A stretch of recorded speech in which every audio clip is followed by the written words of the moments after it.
ओम मित्रों, आप सभी का स्वागत है।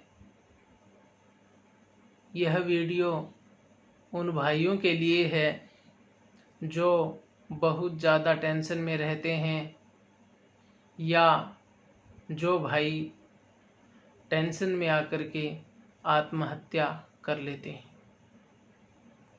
मित्रों, आप यदि देखेंगे तो लाखों लोग दुनिया में हर साल आत्महत्या कर लेते हैं टेंशन में आकर के, और लाखों करोड़ों लोग बहुत ज़्यादा दुखी रहते हैं।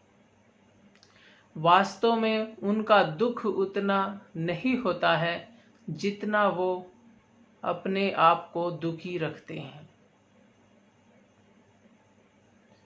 अपने आप को समझाने की आवश्यकता है। यदि वो लोग ये वीडियो देख लेंगे तो उनका दुख निश्चित ही कम हो जाएगा, क्योंकि विद्या इसी का नाम है कि जो हमें दुखों से मुक्त कर दे।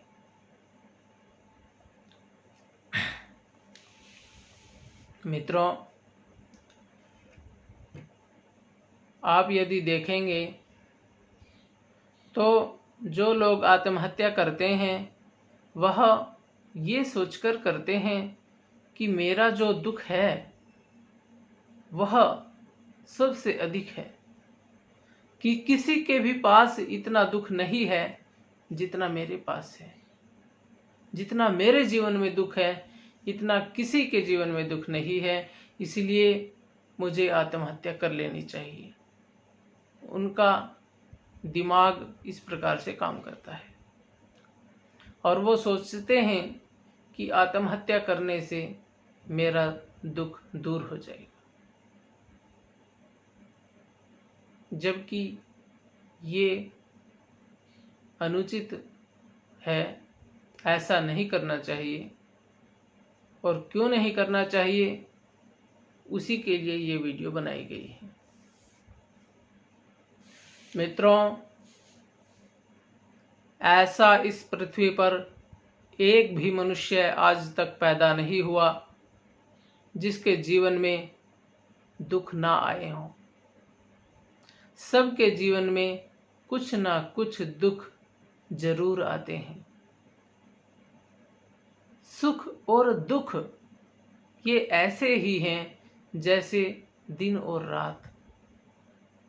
जैसे दिन के पीछे रात और रात के पीछे दिन आता है, ऐसे ही सुख के बाद दुख और दुख के बाद सुख आता है। पक्का आएगा और सबके जीवन में आएगा। श्री राम के जीवन में भी आया है। वो तो राजा थे, उनके जीवन में भी आया। उनको भी जंगल में भटकना पड़ा। उनकी पत्नी को भी कोई उठा करके ले गया था। उन्होंने तो आत्महत्या नहीं की, संघर्ष किया। संघर्ष के बाद उनको सुख भी मिला। महाराणा प्रताप, पृथ्वीराज चौहान, श्री कृष्ण,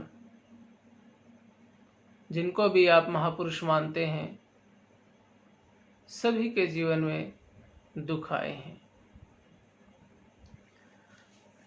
और चाहे महापुरुष ना भी हो, फिर भी सबके जीवन में दुख आते हैं। आम आदमी के जीवन में भी आते हैं।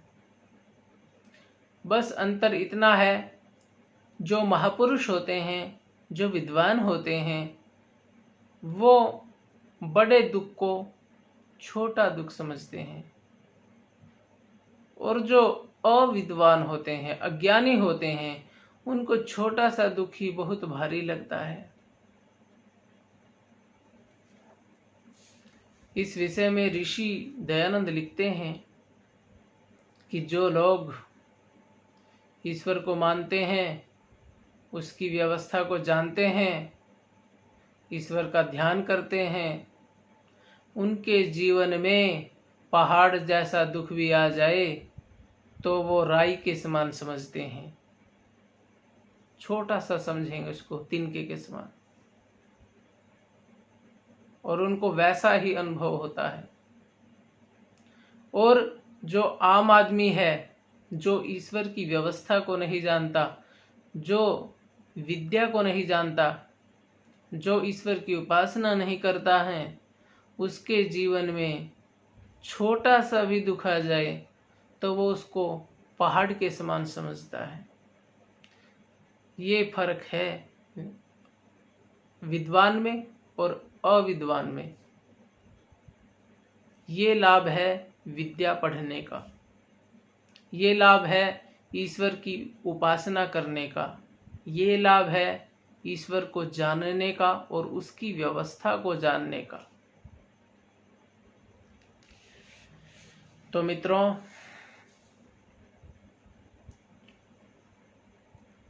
आपको अपना दिमाग जो है, माइंड सेट इस प्रकार से कर लेना चाहिए कि दुख सबके जीवन में आते हैं। ऐसा कोई पृथ्वी पर ना तो पैदा हुआ ना ही होगा कि जिसके जीवन में हमेशा सुख रहे। यदि किसी के जीवन में सुख है भी तो उसका अंत होगा और उसके बाद दुख आएगा, और दुख है तो उसका भी अंत होगा, उसके बाद सुख आएगा।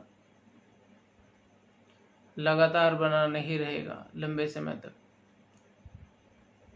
और एक और भी बात है, कोई आपको यदि सुखी दिखाई दे भी रहा है, कोई ज़रूरी नहीं है कि आपको वो सुखी दिखाई दे रहा है तो वो सुखी ही होगा।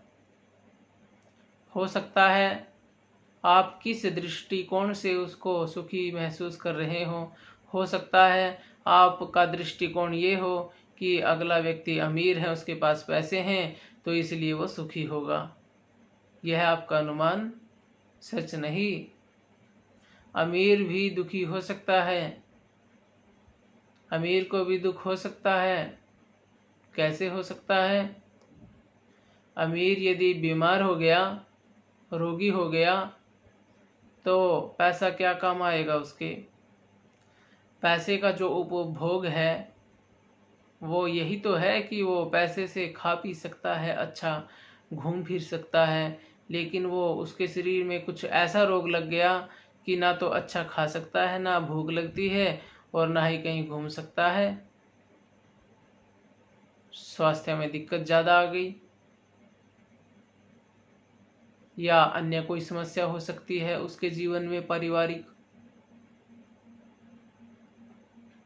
पारिवारिक मतभेद हो सकते हैं, आपस में पारिवारिक झगड़े हो सकते हैं आपस में, उसके कारण से उसको दुख हो सकता है, सबको हो सकता है। तो आप किसी को ये ना समझिए कि और तो सब सुखी हैं, बस मैं ही दुखी हूँ। ये आपकी सोच गलत है। हो सकता है जिसको आप दुखी समझ रहे हो सकता है वो सुखी हो। कैसे?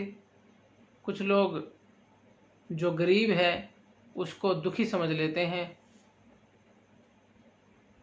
लेकिन यह ज़रूरी नहीं कि जो गरीब है वह दुखी हो, क्योंकि गरीब भी यदि स्वस्थ है और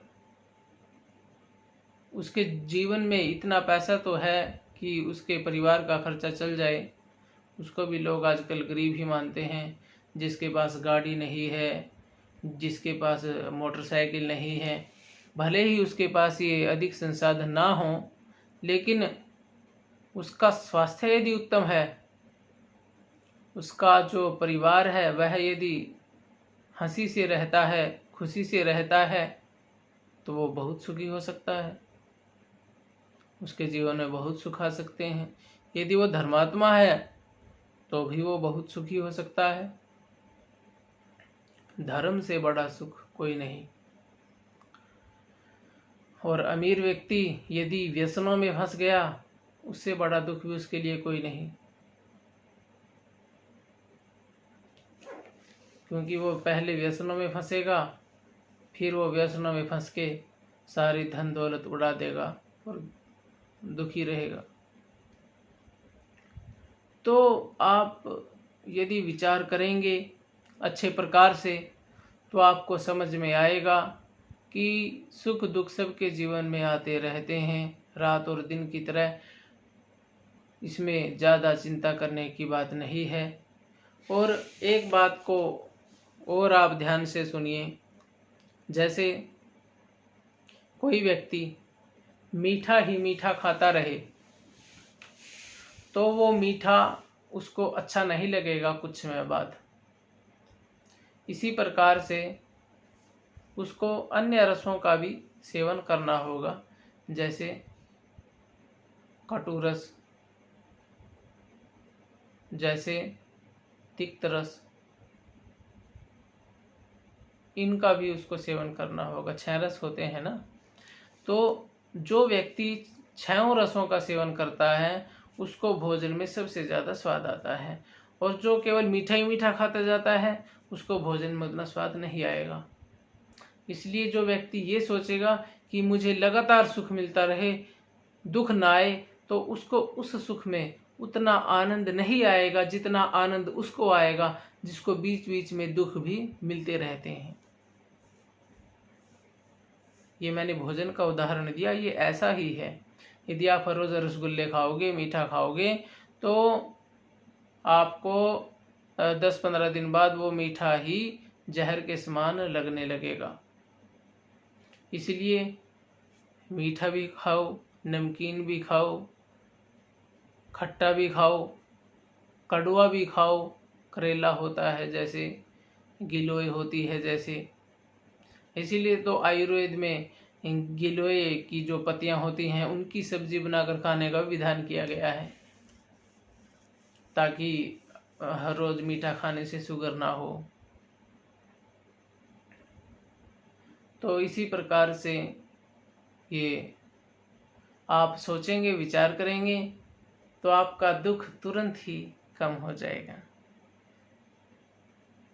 अब बस आपको थोड़ा विचार करना है, ईश्वर का ध्यान करना है और विद्या अध्ययन करनी है। आध्यात्मिक आत्मा के बारे में जानना है, परमात्मा के बारे में जानना है, ध्यान करना है ईश्वर का, तो आपका दुख कम हो जाएगा निश्चित रूप से।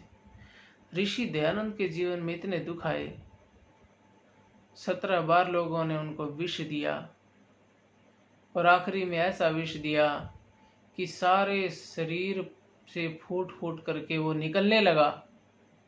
फिर भी ऋषि दयानंद ने आह तक नहीं की और ऐसी भयंकर अवस्था हो गई थी कि 100 दस्त उनको लगने लगे थे एक दिन में। फिर भी कभी दुखी नहीं हुए, प्रसन्न चित्त रहे। यदि आप प्रसन्न चित्त रहते हैं तो आपका दुख कुदरती कम हो जाएगा, ऑटोमेटिक।